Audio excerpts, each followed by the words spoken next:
So now the question is, given our handle chain complex with z pi 1 coefficients, how do we define the Whitehead torsion of that chain complex? And then, having defined that, we see if it's trivial or not, and this will tell us whether we can slide handles and cancel handles to get a product or not. So let me quickly recall a few things about chain complexes.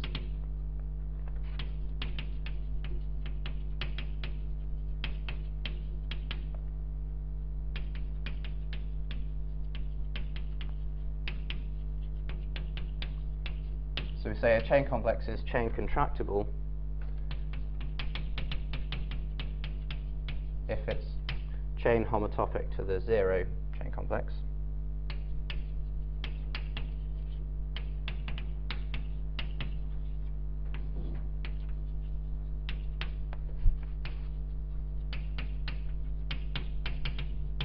i.e., if there is a chain homotopy between 0 and the identity.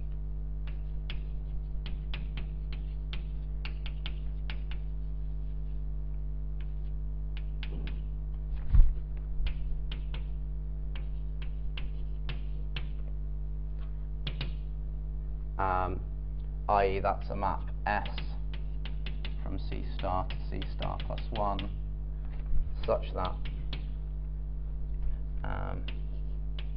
the boundary map of C times S plus the other way around gives the identity on C minus 0.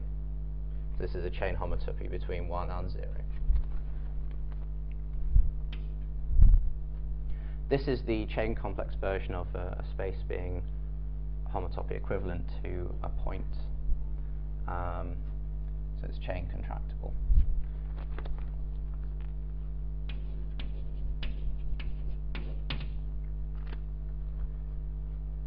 So if we have such a chain complex composed of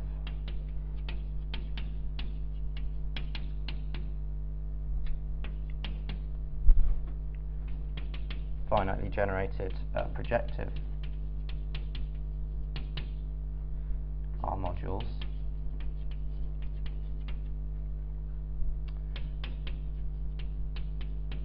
then if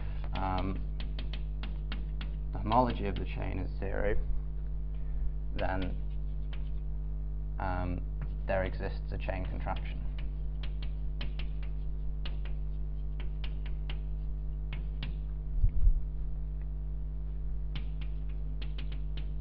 And this is just, you can prove this just by induction.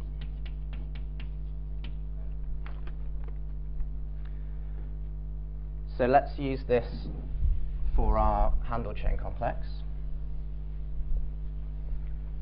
We already know that the homology of the chain complex should be 0 because we're assuming an s-cobordism.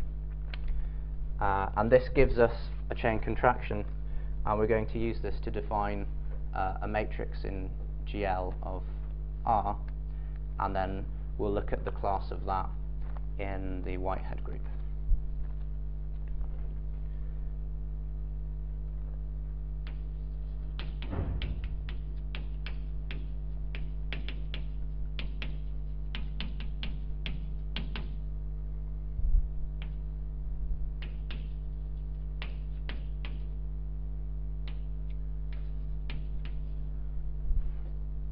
So the idea is to consider the boundary map of C plus the chain contraction as a map from the direct sum of the odd terms in the chain complex to the even ones.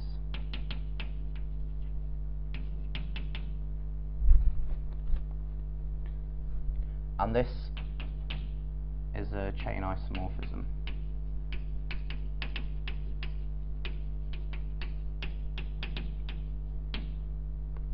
Why is this? Well, if we consider d plus s going back the other way, multiply this out, we get d squared, which is 0. We get ds plus sd, which, because it was a chain contraction, we know this should be 1. And then we get s squared. So this is the identity plus s squared. What's s squared going to look like as a map from, say, the left-hand side to itself? It's going to shift each odd term to the next one. So it will send C1 to C3, C3 to C5, so on and so forth. So this will actually look like a matrix which is the identity on the diagonal and an s squared just below the diagonal. And this is invertible, it's lower triangular, and so we can deduce that the inverse, or the chain inverse of this, is just this multiplied by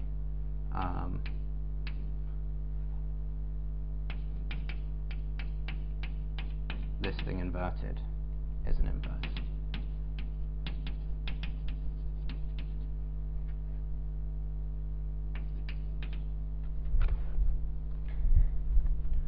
Now, so we can think of this as a matrix between two isomorphic free modules over the group ring, or in general over R.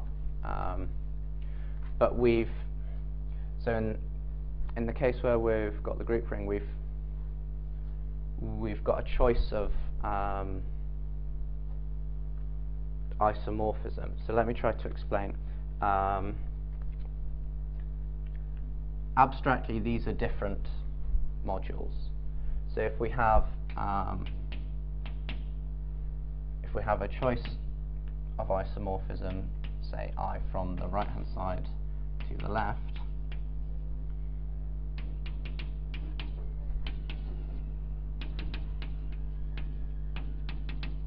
then we can compose this with d plus s to get our square matrix from the left hand side to itself. And we consider the class of this in the Whitehead group, and I'm going to write that as tau of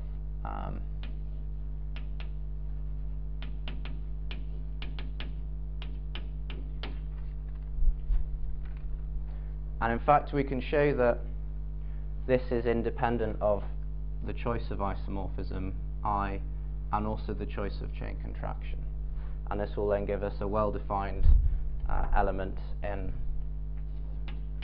the Whitehead group.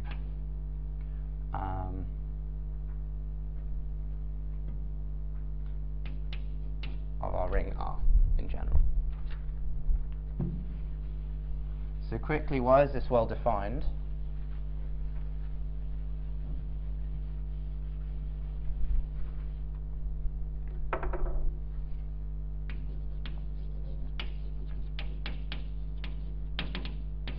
Well, suppose we choose another isomorphism,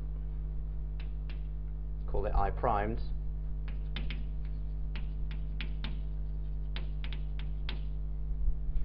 then we consider this. Well, we can write this as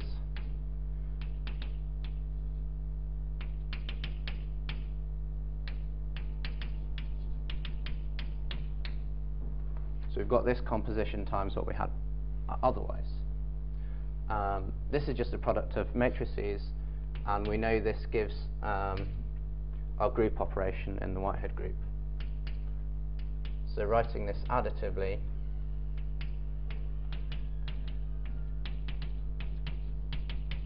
we get this. This is just a permutation matrix because we're just mixing the basis around.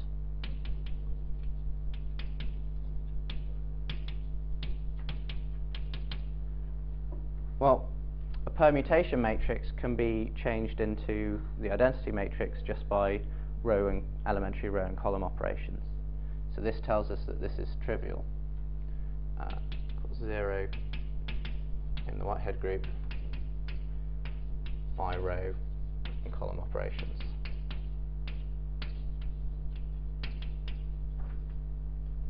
Okay, so this is independent of the choice of I, and for independence of the choice of chain contraction, I'll just point you to Andrew's book, and this is, let's see, this is lemma 8.9, part 2 of Andrew's book.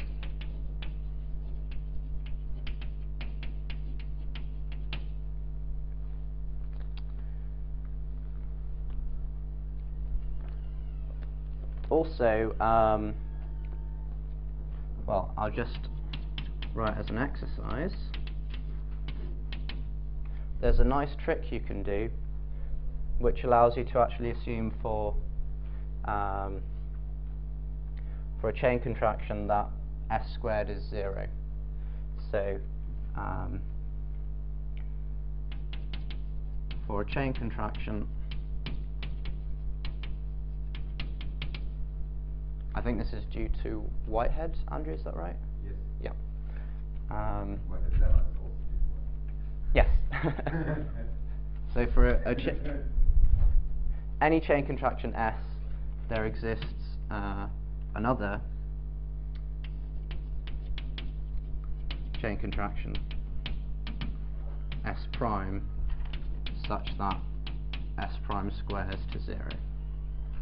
And I'll leave that as an exercise. Let's see how I'm doing for time. Okay.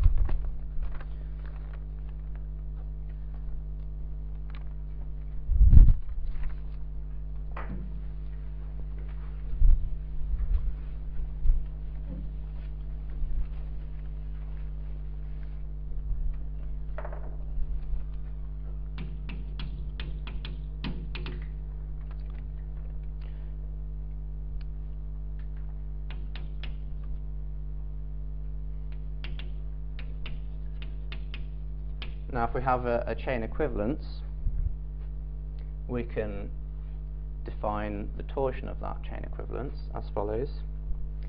And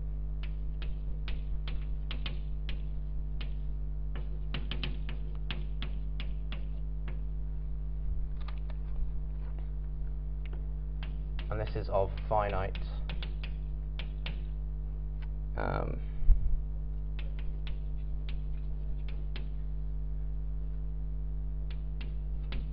based finitely generated free R modules, and we define this by taking the algebraic mapping cone as is.